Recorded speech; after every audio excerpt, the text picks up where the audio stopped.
हमर बात 2023 में छोड़िया नहीं तू हमर साथ 2023 में छोड़िया नहीं तू हमर साथ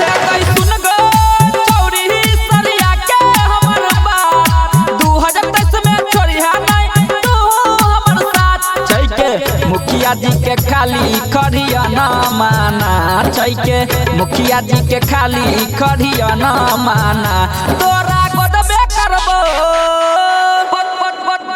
गे तोरा गोदबे करबो हम हुत्ता गोदाना माला तोरा गोदबे करबो हम हुत्ता गोदाना माला गे छौरी गोदबे करबो हम हुत्ता गोदाना माला Music by DJ Vikas Betty. गोदबे करबो हम हुत्ता गोदाना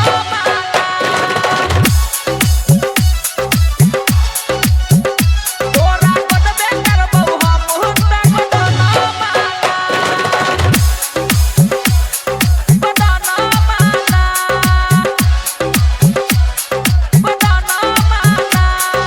Singing by Ajay Akela.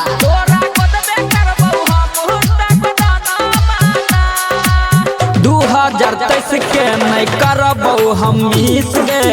कोनो ना कोनो बहाने ले बहुतोरा किस गे बहुतोरा किस गे बहुतोरा किस हे गई 2023 के नहीं करबो हम मिस गे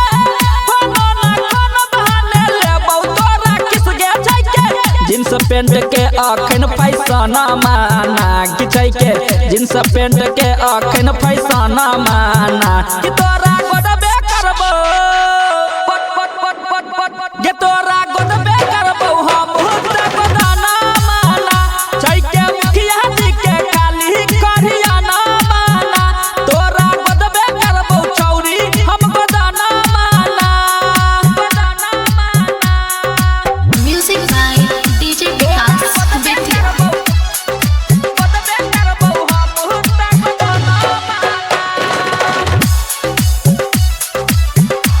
तोरा गोदबे करबो हम हुत्ता गोदाना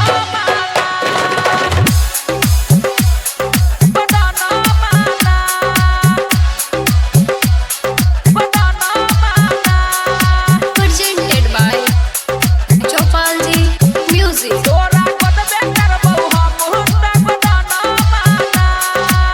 सहदेव जी तोरा घूमे तो बाजार गए जे चाही लॉली है तू सिंगार गए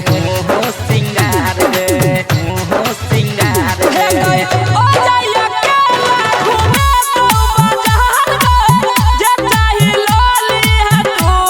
सिंगार गइली है हमारा पसंद के कंगना माना गेली है हमारा पसंद के कंगना माना कि तोरा गोदबे करबो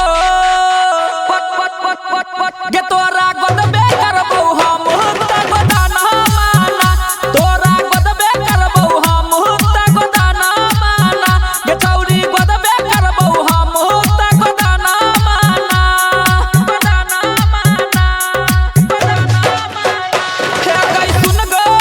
चौरी सरिया के हमर बात 2023 में छोड़िया नहीं तू हमर साथ छै के मुखिया जी के खाली करिया ना माना छै के मुखिया जी के खाली करिया ना माना तोरा गोदबे करबो